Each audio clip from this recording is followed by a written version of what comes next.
especially wearable technology and biotechnology, to democratize taboo in the female bodies. So female biophilia is a term that I started to use with the project Future Flora that I will show you in a bit. And I call it female biophilia as an inclusive innovation because it really wants to talk on how technology should be really used as a tool to empower people rather than maybe be the tool of success that all of us or the companies like Apple give it to us, but rather something that can start to criticize what's happening in the society or change some parameters.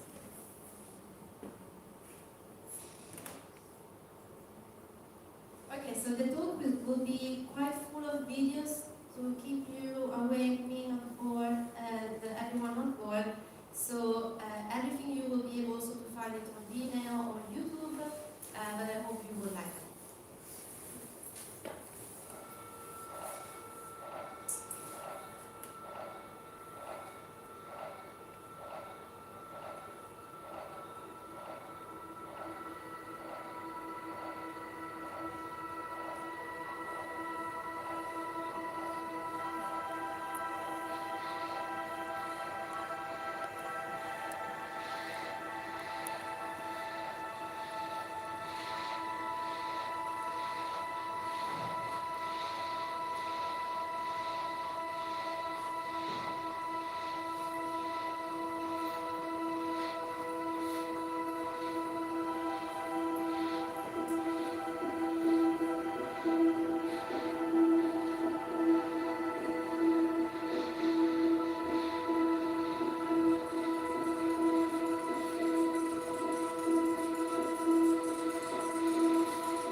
Biofilia was commissioned for the Milan Design Week of last year to really talk about how the theory of slow fashion can be interpreted, for example, with my type of work, and what I believe we really should invest on biotechnology and on an innovation from a material point of view that can reinterpret what it means to wear something, to wear maybe a living organism one day that will have a different type of life than the clothes that we are wearing today.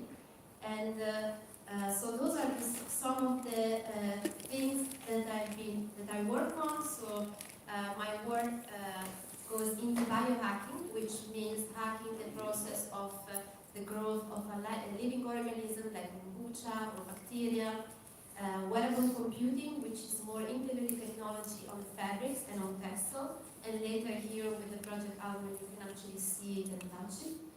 And then digital fabrication, which implies work with all the machines that basically you can find in a Fight Lab or in a makerspace, like laser cutting 3D printing machine, and bioculture, which is much more a sort of philosophy in working with the living organism, where you are actually nurturing and caring on something that you are growing, and then you can use it, for example, for couture and so for clothing.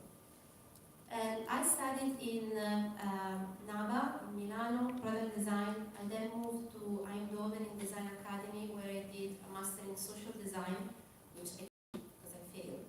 And then I moved to Santa St. Martin's, where I did a master in material futures, where I also almost failed, but with the same project, a few years later I got a prize. So please consider that sometimes, if in university, probably we don't really feel that from the other side, the professor is like understanding what we want to create, or even, especially when you're looking towards more a speculative design, so something that you project like in a few years, and it's not really understandable now, maybe because you didn't find even the right language, push it. Like if you really believe it, like push with the project, and maybe with time it will come like much more easier to explain.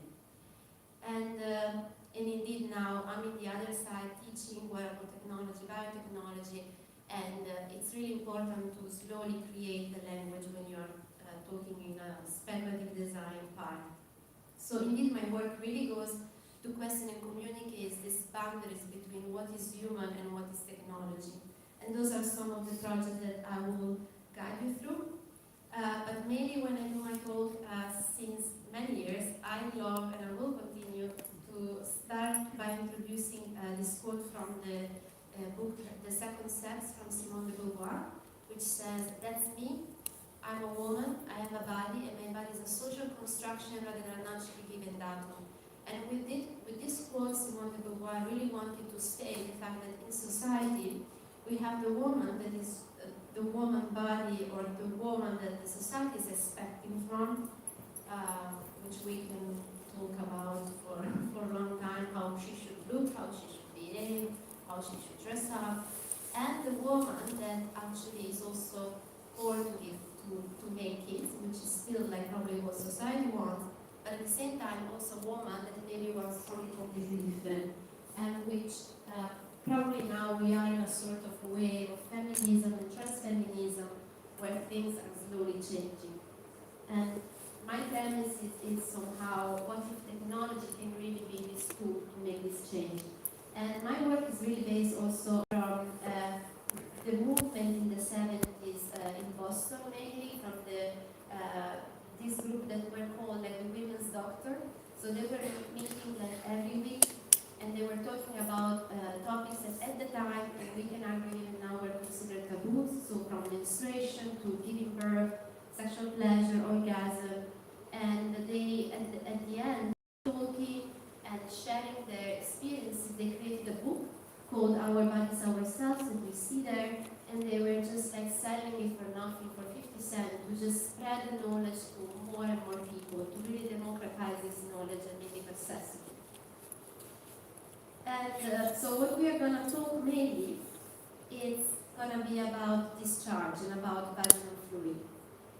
It's still a word that is difficult to say, or it's difficult to talk about, because it's surrounded by a lot of taboos. So if maybe now we are okay to say the word menstruation or endometriosis, we finally know that it exists, vaginal fluid are still very much hidden in the word of silence related to female bodies.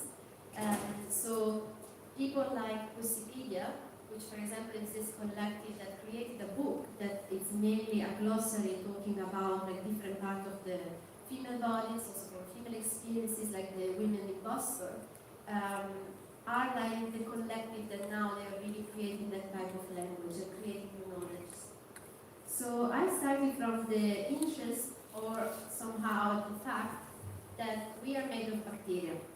So when I started to talk about microbiome, it was in 2015, and you have to imagine that the microbiome, so the fact that our skin is surrounded by like thousands of bacteria, which actually for the part, like some part are human cells and some part are microorganisms, like this knowledge just came up in the science in 2010. So they made it public in 2010, so it's very recent.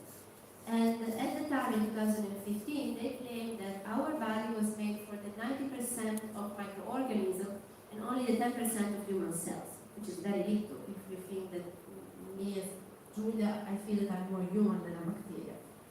And then slowly, because of more research, they started to make it also 50-50, to make it also a bit more easier for people to understand that yes, you are also made of bacteria.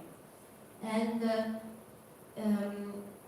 how I started to also work with bacteria was by starting to read scientific paper, because I'm a designer, I don't have a biology background, just like from studying it in high school maybe. But I wanted to really learn. I wanted to get the knowledge from a biologist to make a petri dish with bacteria and to grow them. So I had the possibility at the time when I was studying in London to go to a biohacker space. What is it? I don't know if you know about it, but it's basically a room which can be big as it can be very small. So this one, in this case, was very little, probably the size, even smaller than the bathroom there. And it had all the machines that you could use to work with DNA, grow bacteria in an incubator, have a centrifuge. So have all the machines that you have it in a biological lab, but that probably, if you're not a biologist, you cannot use. But in this case, it's an open space for everyone. So even amateur, like me, I was just curious to learn, to go there, pay a £10 per month, and just use all the machines that I wanted. So I had induction, and then I learned how to use the incubator, the centrifuge there, and by chance I was going every evening from 11 to 2, and the student life is always like this in the night, right? And I was growing bacteria. And I was mainly growing lactobacillus, so bacteria from, and I will explain you, from a vaginal microbiome. And mainly what I learned here is to be in a multidisciplinary environment. So to learn the fact that I'm a designer, but if I want to make a project that speaks about biology, that speaks about sociology, anthropology, I need to work and collaborate with other people, with other experts. So what is very important is to really create a bridge between the different expertise and to create especially a language. So my way to go in the lab, to read scientific paper, which at the beginning I didn't understand anything, was really a way to learn their terms and then slowly have a conversation, for example, with a material scientist or with a biochemist. Unfortunately, this biohacker space in Acne is not there anymore. They open it like outside London, but I'm sure that if you search online, I'm not sure yet in Rome, there should be one near you.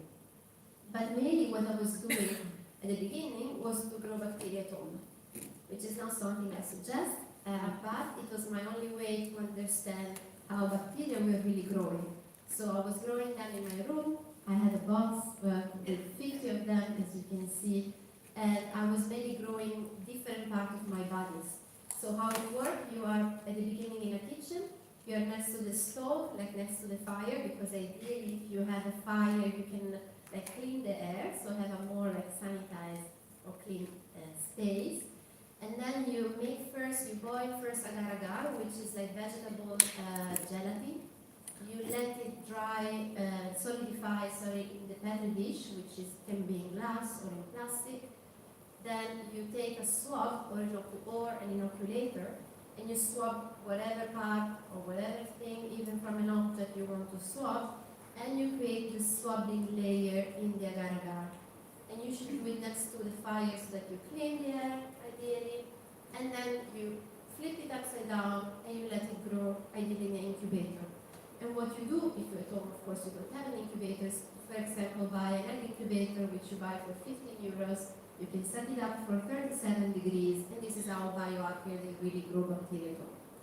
But what I was mainly doing was to domesticate biotechnology, because they were living with me, they were growing with me, I was taking care of their temperature, of the way they were growing, and I was mainly interested to see how textile and bacteria they could grow together. So at the time, I don't know why, but I never looked at them under the microscope. So I was much more interested from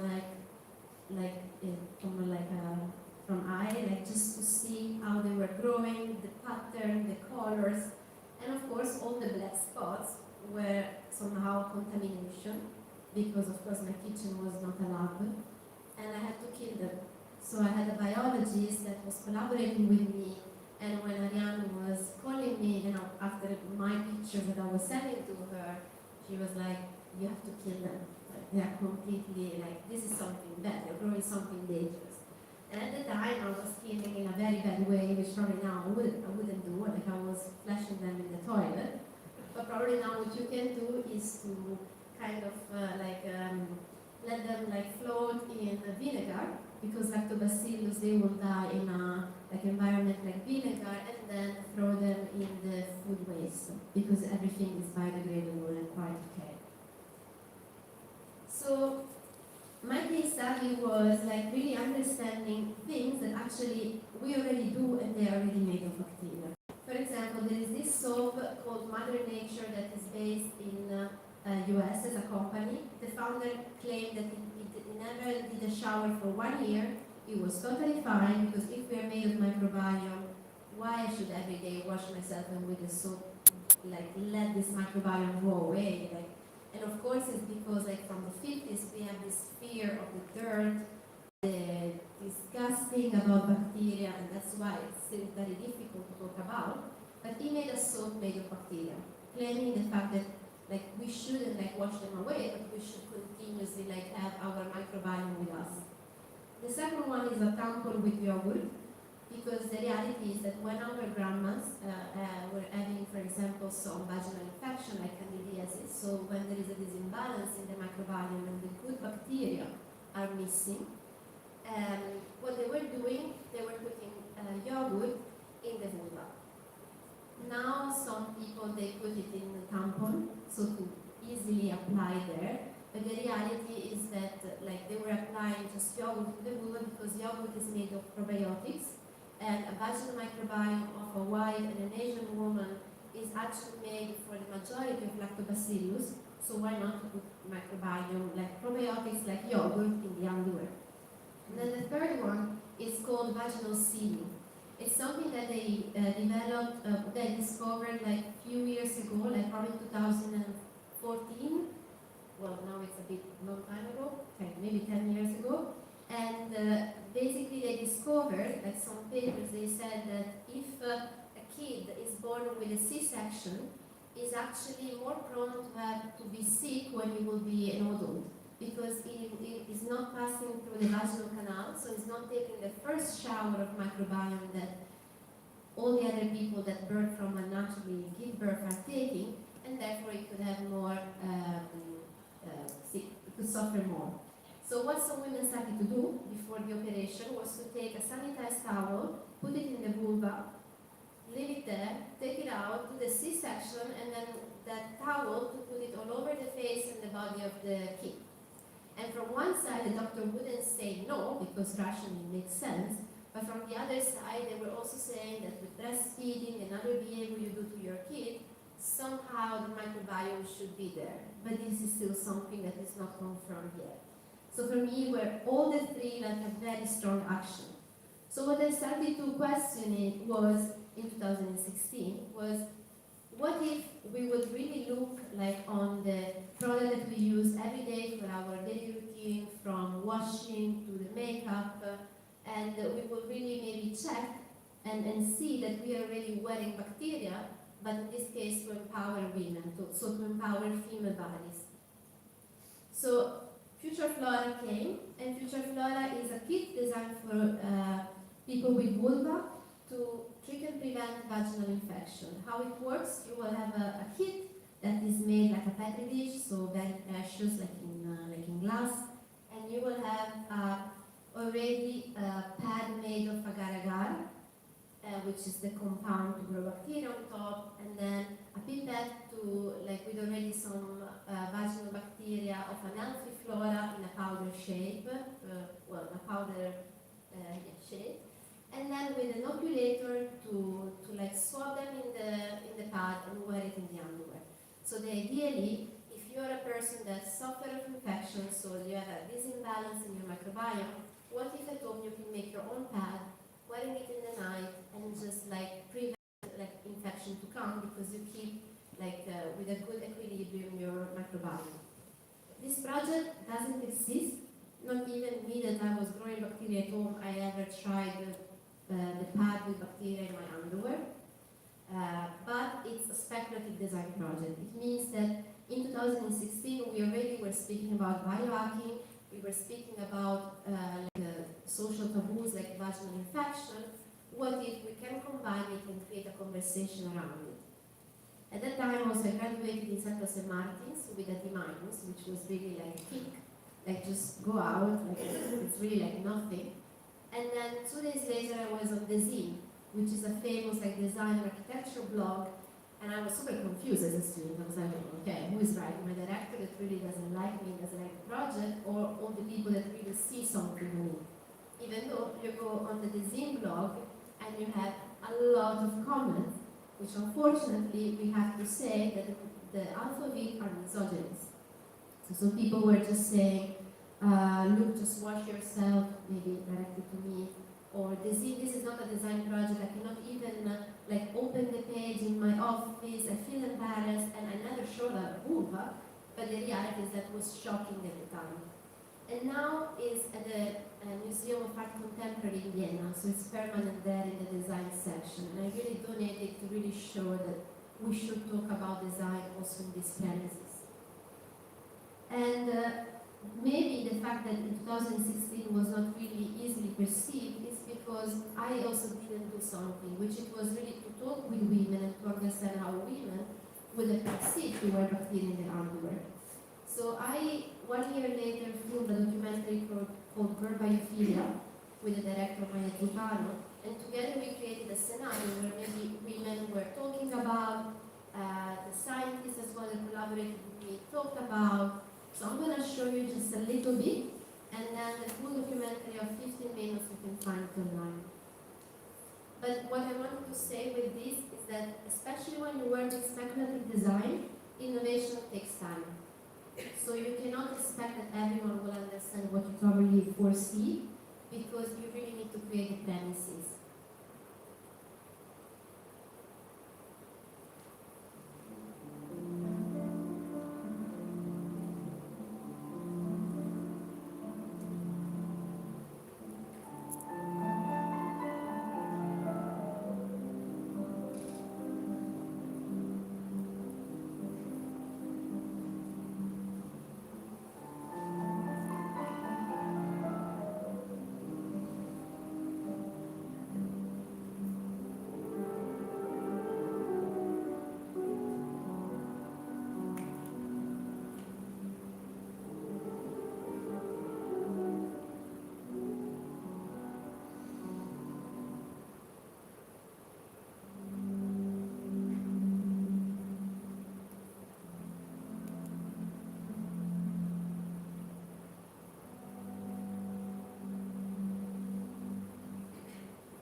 But as a woman in this society, speaking about your intimate health is definitely frowned upon. So when you hear a female talking about, well, she's brave, she can talk about that, and they look at you funny, but it could happen to you, it could happen to your sister, it could happen to anyone.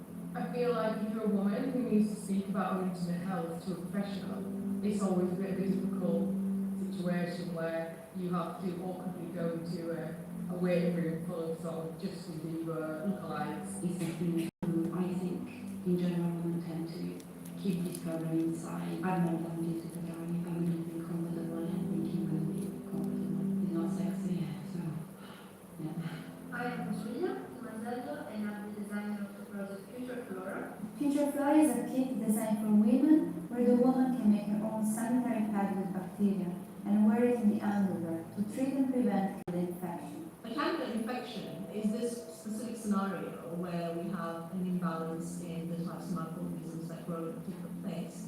And when candida is allowed to grow more than it would normally grow, that's when we get symptoms of the disease of thrush. I know very little about skin microflora. So the relationship between microorganisms and the human body is extremely complex. Evolutionarily speaking, microorganisms are the reason why we could evolve.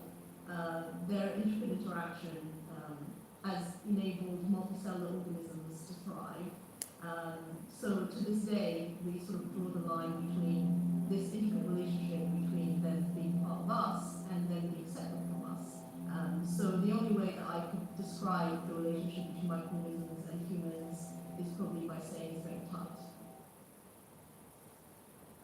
And I tell you that innovation really takes time to really become real because, for example, 2 years later, 2018, after all the movement of the hashtag #MeToo and H&M that, for example, started to have the first t-shirt like female power, this project became much more easier to understand, and it got a prize, a European prize called STARS Prize, which is an honor in innovation, technology, and science for the society from an artistic perspective.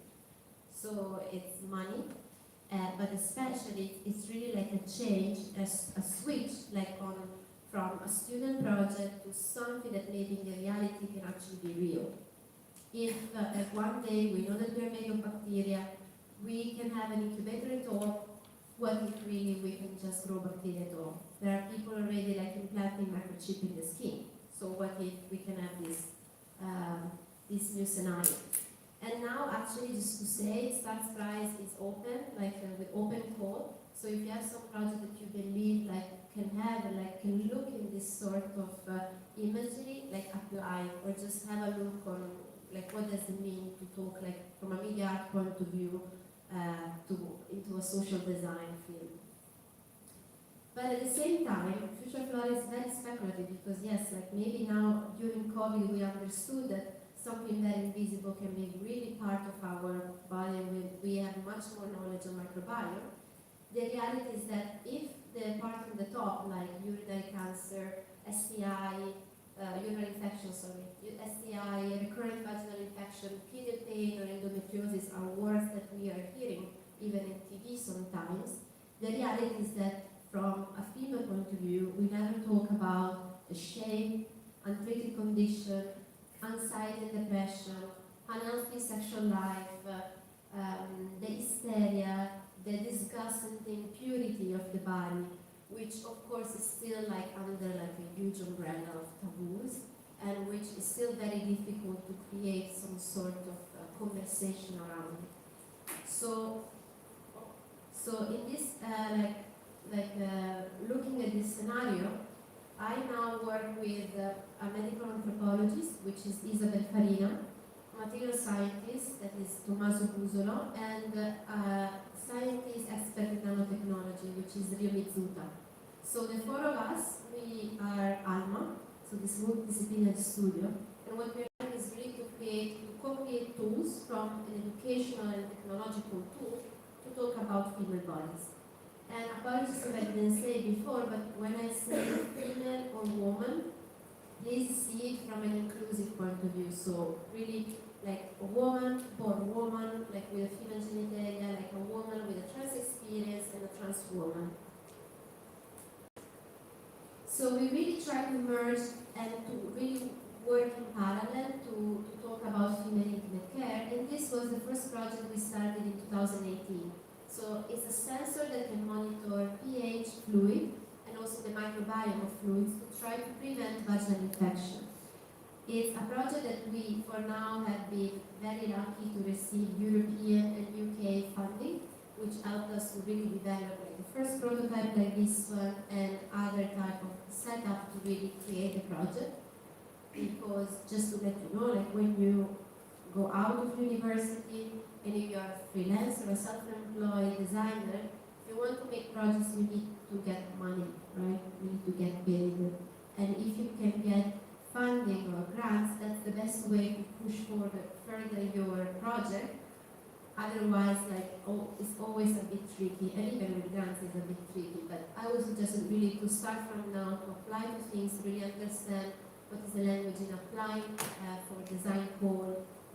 But in this case, we were very lucky. We got the Reframe grant, which is about rethinking fashion. And we were able to collaborate with Fraunhofer, which is a research center based all over the world. But the one in Berlin, they're specialized in electronic textiles, meaning that we can arrive to really like have a technology that now we see like very static and hard on the phone. It's something that can really be crumbled and maybe put in the washing machine, wash it, and be worn in our underwear, for example.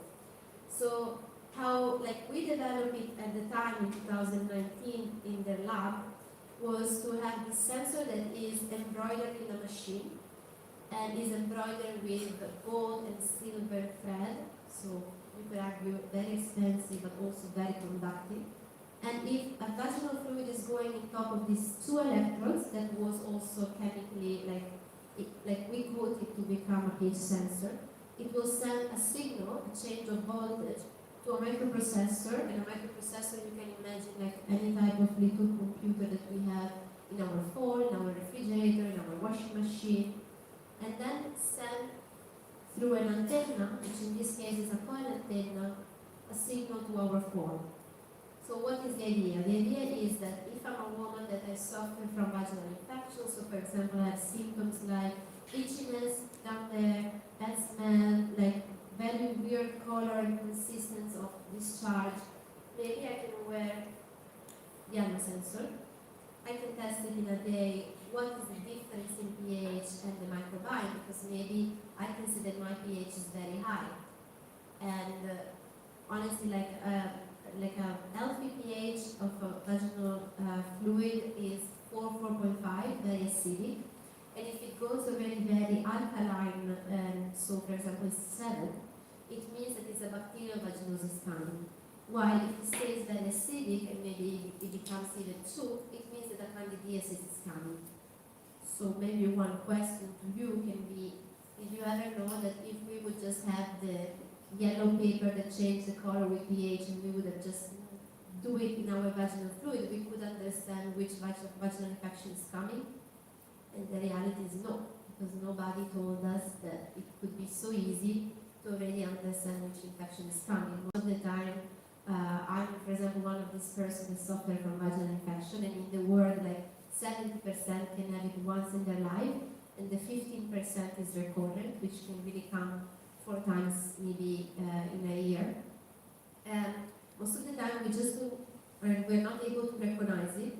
We maybe don't want to go to the pharmacy, we don't want to go to the gynecologist, so we stay with the frustration, the misunderstanding, and we just don't cure it. So if now we have technology like the Fitbit to measure the glucose, the heartbeat, to measure anything we want, like the tech wants to measure, what if really we can measure something that has been so hidden, but it's always there, like vaginal fluid, because we lose it constantly, and can just give us the type of awareness that maybe will give us also the confidence to go to the doctor and say, yes, doctor, I actually know that I have a bacterial infection because my pH is changing, I know. And this will change completely the premises of a woman like really having a different awareness toward, for example, the doctor.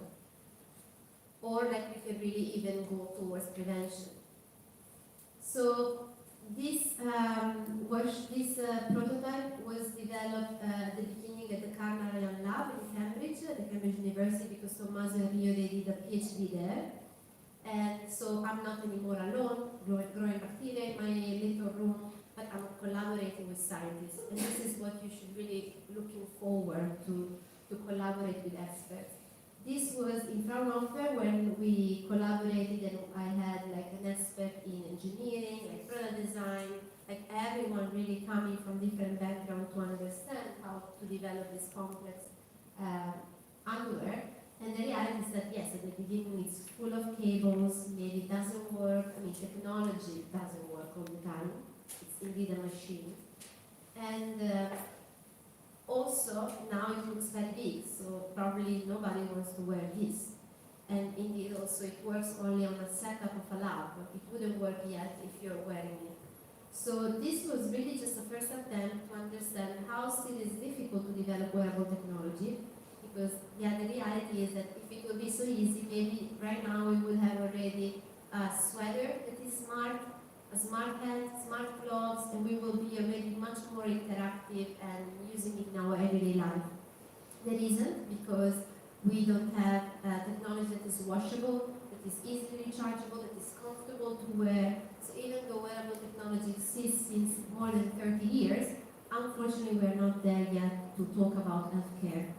But this is what we believe, so we are trying in our little lab and with our little money to make it. And everything, of course, is based on a co-design type of process, so everything like really is informing from different fields.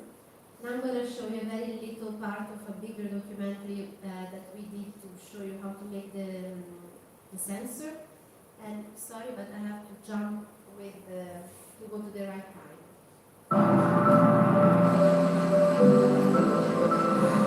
The reason why probably I started to work on this field was mainly also because we as female, we've never been understood from even simple problem that we have, like suffering during menstruation or actually feeling wet sometimes in the underwear, which is just normal ovulation of your vaginal fluid. The best is going to be to really start slowly to destigmatize society from different point of view and different levels.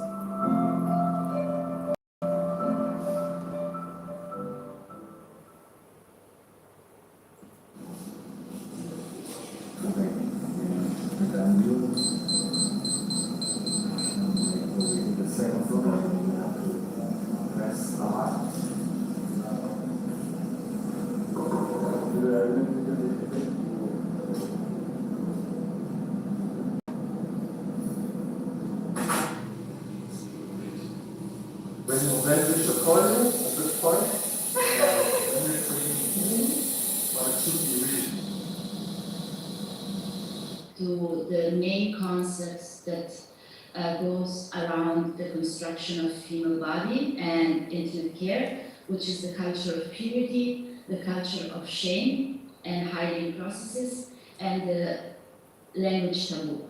So the politics of silence, let's say. And so these three things are the most important things and came very big out from the workshop. And it's very related to how the female body is constructed socially.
But as you already saw in this document, what we wanted to really curate, which is what I didn't do in Future Flora, masterpiece is you have little time to really develop a complex project, was to work in a practice of care scenario. So to really understand what people really would like to wear, would they be scared of technology in their daily life, in like feeling empowered by something that at the same time is just a microchip, or is just like an electronics in your eye. So the practice of care is what we work, especially me and Isabel, in the methodology behind ALMA, and to really then inform the technology. So what we did is to run workshops. We've been running 14th workshop. We started in 2019 in the then we went to Bangkok, to Malaysia, Switzerland, Spain, Germany, Italy many times, also Rome last year, and UK. And we've been really talking with many people to really understand what are their daily routine in taking care of their body, of their intimacy. Like what are they are feeling well, or also when they're not feeling well, are they still going to work or to study thinking that nothing is happening or frustration is there, and how they are dealing like during menstruation. What is going on with the taboo in the society and change, how they would like to see it differently. And what we notice from Brazil to Malaysia, passing through Italy or whatever, the taboo is there. So it just changes maybe like from a cultural point of view, like the way that they talk about, but unfortunately nobody is really from probably what this society, this patriarchal society has been creating. So I'm just going to show you a very little piece of the documentary workshop, and then you will have plenty of time at home if you're interested.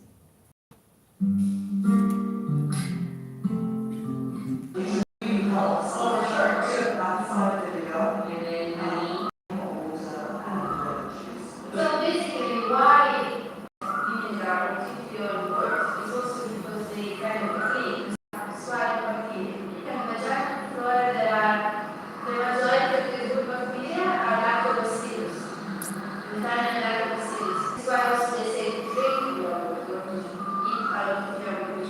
Bacillus because it helps to replace the lactobacillus. So what they will suggest is more to kind of replace the good bacteria. I also suggest to put yogurt there, or to drink more yogurt, to have this habit of drinking probiotics, because it's just like having to divorce this flora. Probably this part you already heard from me. Okay, it's not good. I made everything stuck. What the computer is thinking about.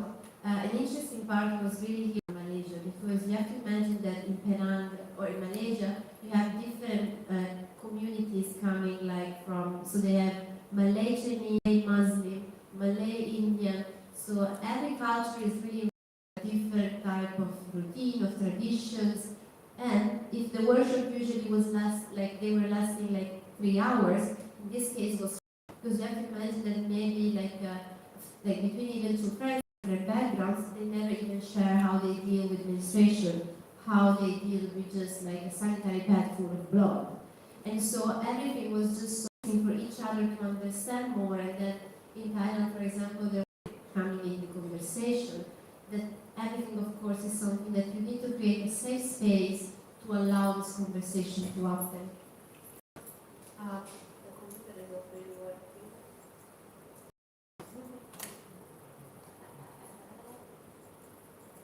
I don't know. Should I just improvise? Technician?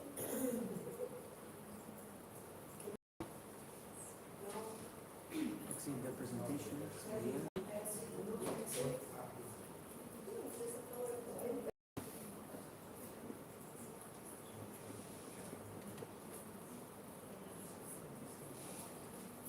Maybe by now do you have curiosity that we can already raise up? Maybe to ask. Yeah. Just out of curiosity, when the technology measures the pH level, how is it in a way that we can understand what exactly we have? It's a very right question. So the question was like, even if the sensor will read the pH, how can we easily understand it, right? Like how just a normal person. So ideally, it would be that the sensor will be connected to an app. So by wearing like this technology, you will see in the phone like what is changing at the level. So you will see pH 7, and then maybe like when you go to the doctor of what is happening. So yes, ideally there should be like a proper UI, UX and UI design for you to easily understand. And sorry, just a follow-up question. Showing how to create this product is really expensive with gold and silver. I was wondering if this was produced, how accessible would it be to everyone, and how expensive would it be? Here is a very good question. So the reality is that if in the market, like really at the shop, we cannot buy a smart textile, smart t-shirt. It's because also it's not there yet. I'm sure that if a smart underwear will be there, will not be something accessible for everyone. That's the reality, and which is something that we struggle with, because of course we come with a very ethical and ethical like thing that we are told, especially me, that I don't want to drop, because it's what Alma is making is a different like project compared to what we have in the market, especially in the femtech area. So what we're actually now doing, moving from the high tech, is to redesign a low tech, which now that the slide works, they're going to tell you. But yes, it's exactly to create different tools, not maybe so difficult and complex and expensive, especially the material. But yeah, I'm not going to show the video. So,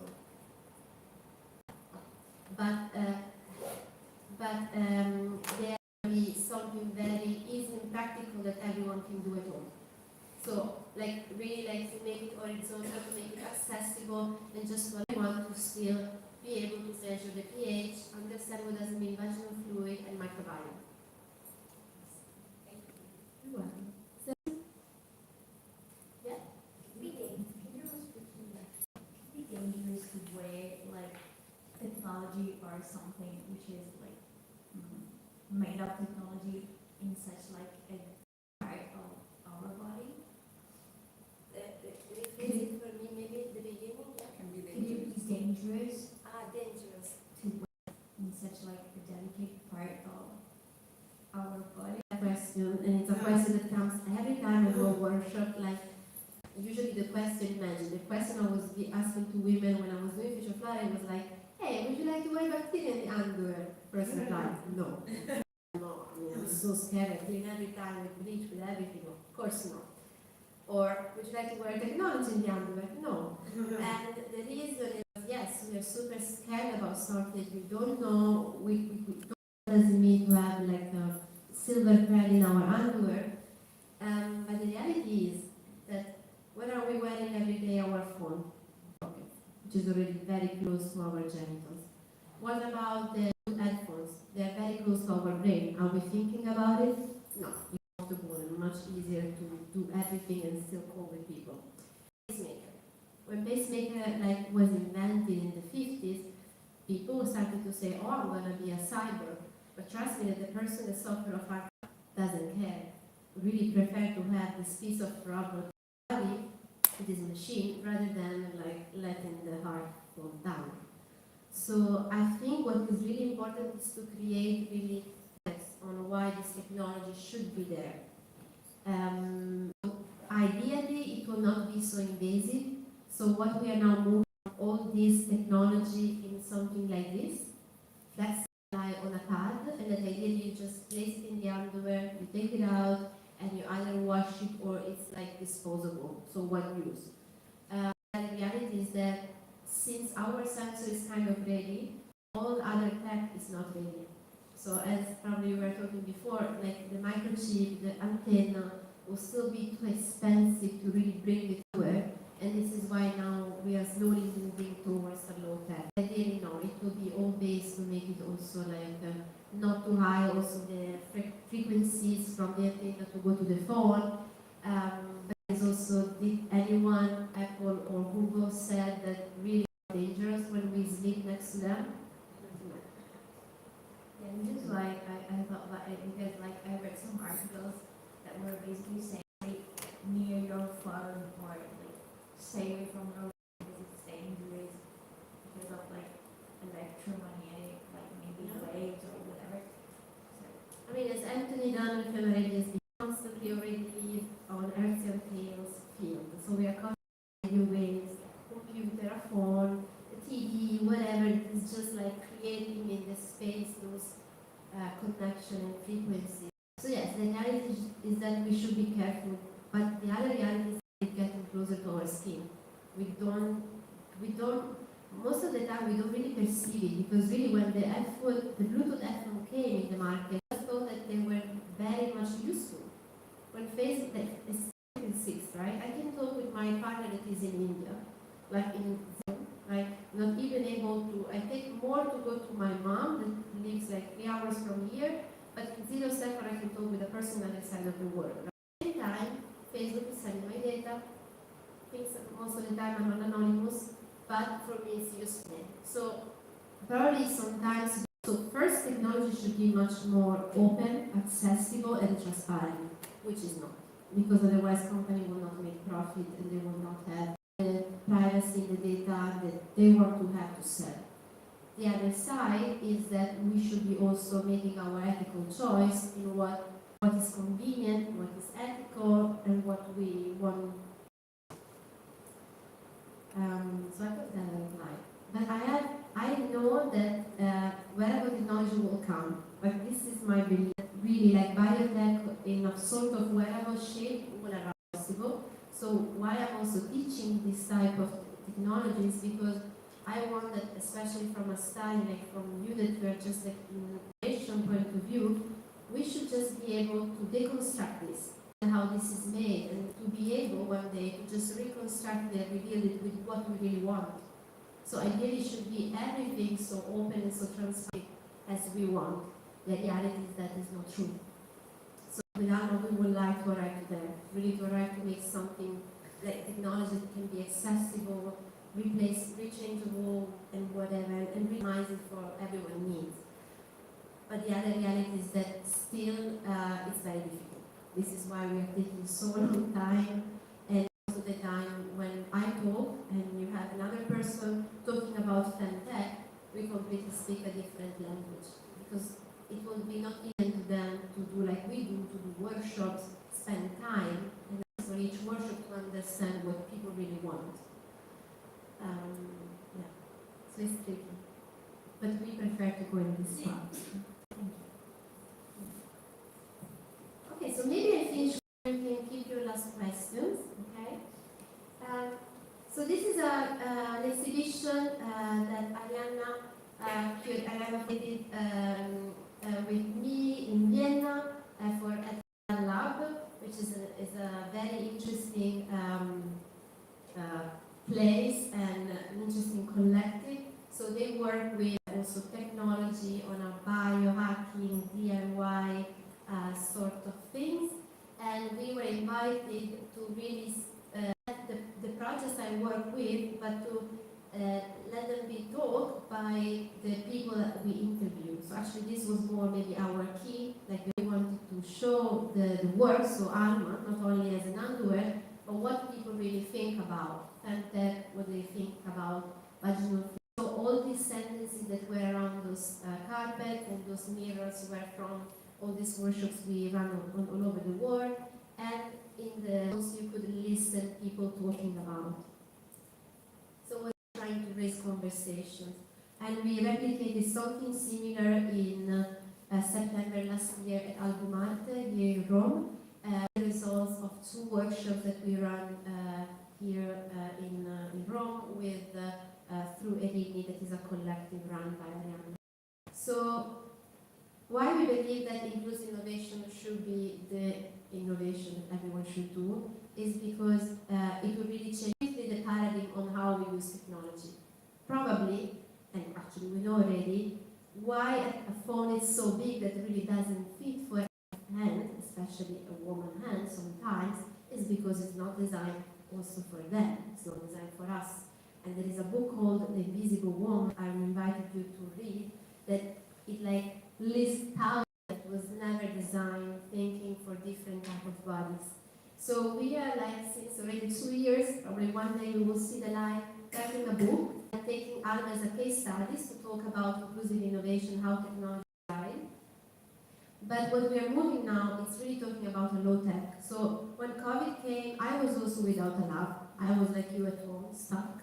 And I teach biotextiles. I teach how to work with living organisms. So, okay, why I don't bring the same in Alma? Like, what if one day, having this complex, very expensive sensor, one day, like at home, making our own sanitary pad made again of agar-agar, and coloring it with dye, with ink, so dye, natural dye, which you can extract from the red cabbage, from the blue pea flower, and basically with a drop of lemon, it changes the color, or with a drop of salt, really changing based on a pH.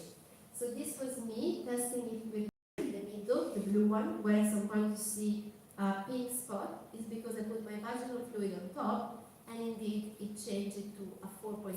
7 color is quite a blue, so it's very alkaline. So it's something that it worked.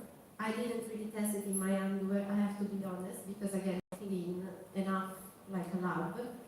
but this could be one place to really think about, and then you biodegrade it in the food. So we just want new European funding from SARS. It's called SARS cross-fertilization, and we proposed a project that got the first prize, and it's called Alma Toolkit. So what is it? We thought that if this is too much, society also is not ready, tech field is not ready, because if not Apple and Motorola or Samsung, that they have more money, they are doing it, who are we really? So we thought really go back, and we think that if one day this will be in the market, still, probably the majority of people with vulva here in this, we never even use a speculum to self-explore our vulva and to watch the most beautiful hidden organ of our body, which is a cervix. I don't want to raise hands, but probably the majority of us didn't do it, including me. So what we thought is to really start to create some tools with specifically two collectives. So one will be based in Susa, north of Turin, where there is a self-managed family planning. In Italian is consultorio autogestita. So it's where people, they meet to really do practices that you at the gynecology. So really self-explore yourself with a vinegar test, check if you have papilloma, and really just democratizing that most of the time we cannot really do it, only the doctor can do, but that most of the time just does while we are like this. So we never see anything. Probably a doctor will not even explain it to us, so we just never learn, never understand what we have. And so what people like to do, practices of self-exploration, the knowledge and the monitor of vaginal fluid, because again, for example, now luckily I have a lot of Instagram accounts. I mean, mine is full, of course, because it's by all the things I publish and I'm interested in. But there is a lot of vaginal fluid colors. For example, if it's a bacterial infection, if it's foaming, if it's a candida, but how foamy is foaming, how yellow is yellow, we don't know. Because again, it showed us real, or we just probably never experienced it like we had, but then we had it one day. So, and then also the knowledge of microbiome. So what if one day we will know this from elementary, medium, high school, already we will have this knowledge from 16 years old, what it will change, and I'm sure it will change a lot. And probably people will be much more prone to wear bacteria in the underwear, will be able to wear technology in the underwear because they just have more knowledge that until now we don't have. Even, for example, how to use the speculum alone, because by now everyone hates the speculum. I mean, really, probably, okay, let's do this. Who in this really loves the speculum? You know what is the speculum? Here you can see this one here, the dearest in metal. But no, even if you're shy, trust me, nobody. And the problem is that because we never have it in our hand, maybe we never learn how to learn that actually, even if a gynecologist will put some lube before, it will be much less painful, and it will be much more enjoyable. Even they will put, we will even see what they see. And maybe learn that there is no way, but maybe the speculum can be a much more powerful tool. Like if we will know even to learn about the cervix, we can even just by touching it understand when ovulation, because the cervix is going lower or up. So we wouldn't go maybe something out, or I don't have menstruation, or I don't want to get pregnant, whatever. You know, there's very little basic knowledge that if somebody would give it to us before, it would be much easier for us. So we are now running it with Resta in Rome, or other collectives like Chain Italy, other collectives which are amazing here in Rome and they're really doing a great job, and it's consultorio autogestita in Bussoleno, because we're really much more invested in understanding and democratizing the body. And the idea is to create a blueprint, physical, they will be digital, we don't know, but what we want is that they will be online and they will be understandable for everyone. Because what you can see here in the slides are already made from people like the Garantire, which is a collective they already started to like work with speculum and vaginal fluid, like 3D printed speculum. We have Mary Magic in the back, talks about how to make your own hormones at home to facilitate. We have OBOT, which is Zoe Romano and Maddalena Finito, which talk about in microscope how you can check your vaginal fluid to see if you are ovulating, because if you will have a snowflake, which is also good. Made which really works from a wearable technology point of view to deconstruct part of our vulva and reconstruct. Some people already did it. We're not going to create something new, but we will create what is like meaningful and what they need. And so what we would like to do is to create a language which also my auntie can understand. Unfortunately, this still speaks on an artistic or hacker. Not everyone is really aware of it. You can find more info at alma.org. We have a lot of videos because we think it's the best way to really talk and to really like send the message even when Giulia cannot really reach all the time. And these are my my contacts, and thank you very much.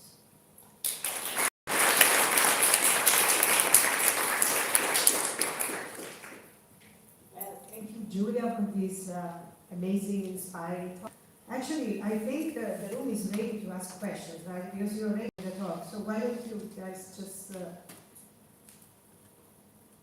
Maybe some doubts that you didn't understand. Yeah. Curiosities.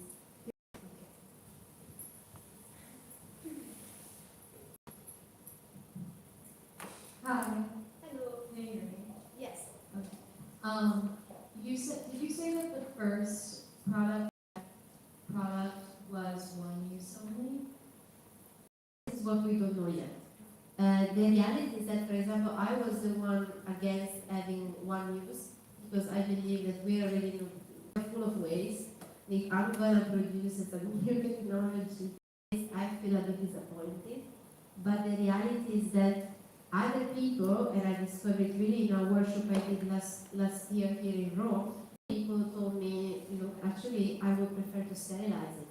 And not everyone has an autoclave at home to really sterilize the thing, so this would be much more safe to wear every day.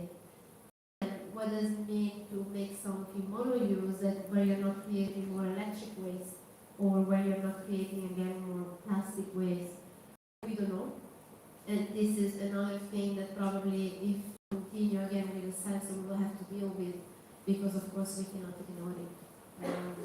Yeah, so either it will be something reusable and that calibrate at home, you can self-clean it at home, maybe with UV light. This is how Biolab, they clean stuff, right? Like most of the time have bio, like on top the the old platform. So what if maybe, and you have it already for sex toys, it's crazy. Now they sell sex toys where the case, and like you can activate you, and it's already cleaning the toy. But maybe the price will be higher, we don't know. For sure, if it will come, it should be meaningful with Thank you. And is the second product also one use product right now, or maybe? I don't think it will be a product. So I think the toolkit product, to us, by now it looks like the merging again future together to merge maybe more knowledge in sexual health and intimacy, which maybe we don't know, but ideally it should really be something that communities can do, like independent, like not really like I all the time. Like once we will understand what the community because it's the main need there, then locally we should be able to get a 3D printer maybe, or to get enough like to really like use it. I don't know, but there should be like a way for the collective itself to sustainably move on. Ideally, we really hope that we will have one day more money to continue this and in other places, and therefore it will be a sort of wiki platform where everyone can just access it, reproduce it, and then like update it. Because the point is that yes, we have more knowledge on this, on vaginal health or but they're all very like all over. Like there is nothing that is really putting it in one place. So even when we software of some, maybe you can tell me different, but most of the time you search with Dr. Google, website that you never know what is the truth. So what in one space, Wikipedia is one of the space, honestly. So I was there. Wikipedia, Clue is an app for menstrual blood, for menstrual period, but they have also a very amazing part where they explain you, they link to blogs, and they give you this type of knowledge. Unless you don't know, because Wikipedia is also very rare, very recently, still with a punk aspect behind it. I don't know where to go. So what we would like to have is to really democratize and make it accessible. Like in one click you find it. But ideally what they should be really like, I really hope that my cause that she's 30 now, she knows already a lot of stuff because she has TikTok. But nobody's really guiding her because then the society, the family, the school, they really having the same knowledge that she has. But then one day, maybe from school, that type of guidance to really be confident with her choices. Thank you.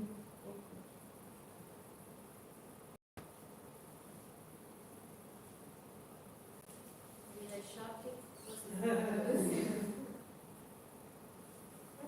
Then I take advantage of my, if no one is asking, then I. Okay, Giulia, no, I really love your, we invited you here. I think it's extremely important to have this DIY approach to technology, which is completely the opposite Femtech is doing these days. Unfortunately, we have started to delegate everything to technology. Now, there are apps to tell us when we are menstruating, when we are ovulating, when we are not fertile, and it's a matter of being aware. As you mentioned, the fact of being in control, it's extremely important. That's exactly the opposite of what Femtech is doing. Because very practical, as you said, very efficient, to have all these apps, but we have something which is the knowledge of our body. And losing knowledge means not to be aware of what your body is doing, so to other people's knowledge, such as the doctor. The work you're doing is amazing. I wanted to raise an issue about, I don't know if in this room you guys know things, use things. It's a product that was highly popular, especially I guess in your generation. Menstruation underwear is the right word. And very recently, I think a couple of weeks ago, there was, because the fabric, they've been advertising those panties as organic and eco-friendly and everything, blah blah blah, clean, super clean. But then the scandal is about discovering that in fact this was not really the truth, and in fact the material was cracked. And then I read a lot of articles where people who used this panties, this underwear, menstruation underwear, they were shocked and they say, oh my God, I've been investing so much money because they cost. So I think, and actually the company, so my question is about the company was, of course, kind of exploiting in a way or capitalizing on the social stigma around menstruation, right? Because we are seen as menstruating bodies, we like to hide everything, and so the panties were the perfect product. However, the people who those panties were not really aware of all the implications. And so I just wanted to ask you about this. This is just of what Femtech is doing and the reaction of people really, buying this stuff because of also the social stigma that surrounds fluids, as you call it. I just wanted to pick your brain on this. Yeah, I'm one of their customers. But I guess you are aware, right? And in my next period I was not, because I have 5 of them at all. Well, Wow. They were a revolution. They came in 2014 in US, and here we didn't know shit of it, to say. When I was in 2018 in Rio de Janeiro, and I was with women there, super activist women, and they told me, yes, we have period panties, from a specific brand there, in bio shops, in pharmacies. I get it, and I'm like, nope. Immediately nobody knows anything. And it was, of course, because it was still a very difficult issue to talk. Recently, 1 or 2 years ago, Lovable started to do the first pleated panties, but what about all the other brands? Like, why would never, nobody? But yes, things, besides creating this revolution, they were very good in communication, the marketing. That's why they managed so many people. But there were many controversial. The first founder, which indeed was also, they kicked her out at some point because the whole project started with being sustainable for some villages in Africa. Same product in the US. Then she was accused of sexual harassment to her team, so she was kicked out. But yes, nothing was ever transparent in the materials, in nothing. Like washing, they were never really like going in depth to understand if really by just washing it in the washing machine, the blood will go away. But yes, if they are comfortable, and I believe because they were making the job. So they are one, that they should have been more transparent, and still they are like hiding it. They reply, say, no, it's not true, blah, blah, blah. But I'm very also afraid of all this menstrual app. I mean, so the word femtech was invented from the founder of Clue, which is a menstrual app based in Berlin. And she started this term to use it in 2015 to really talk about startups that are working in the field of women, and which I also from women, so from a woman to a woman, maybe women. The reality is that most of the time those products they are mainly only digital, and that all those data most of the time are sold. So you don't really have a fully sourced app, but you just have an app that gives you an algorithm on when your period is, your fertile window, and that's it. I mean, some interesting articles. When there was when the law completely collapsed in the US a few years ago, or like completely lost now, of course, like there was a question: what about menstrual app? Will a menstrual app like sold the data to the government to say that that woman is actually pregnant and wants to have an abortion? That still there is a certain kind of uncertainty. Like not really.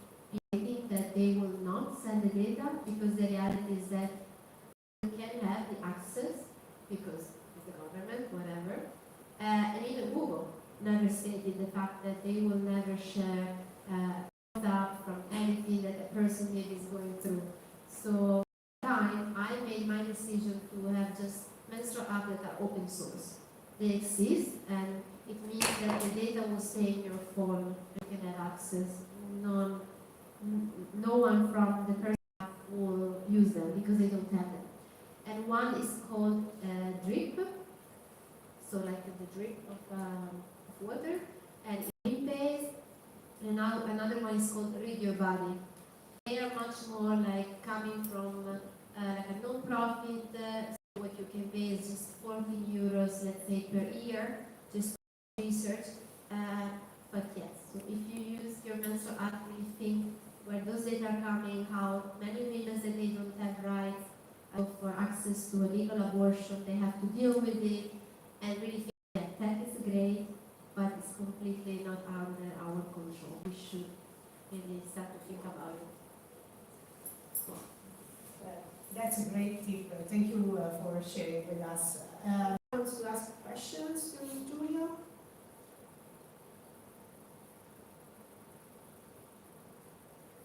You can always also if you are too shy or very too hungry because it's maybe dinner, I think we can call it a day. Giulia, you have been amazing. Thank you for sharing with us the DIY approach to technology. We hope again, and we hope that next time we can also have a look. And have a look at Alma. Okay, thank you very much to everybody who participated in this, and stay tuned. The next digital device is probably in April. Have a good evening.